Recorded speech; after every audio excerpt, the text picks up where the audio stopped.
Aqui dentro tem um bichinho, ó. Ele é conhecido como larva minadora ou famoso bicho mineiro. Olha só. Vou mostrar pra vocês aqui, ó, na íntegra, sem corte, ó. Vou tentar, né? Por que larva minadora? Porque ela mina literalmente a folha. Ela começa a abrir caminhos entre face. Entre uma face e a outra da folha, ela consegue abrir o caminho. Ó, aqui a gente já tá vendo uma pequenininha. Eu vou caçar uma grandona aqui.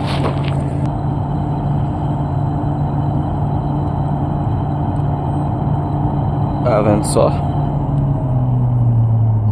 Olha elas aí, ó. Essa é a famosa larva minadora ou bicho mineiro.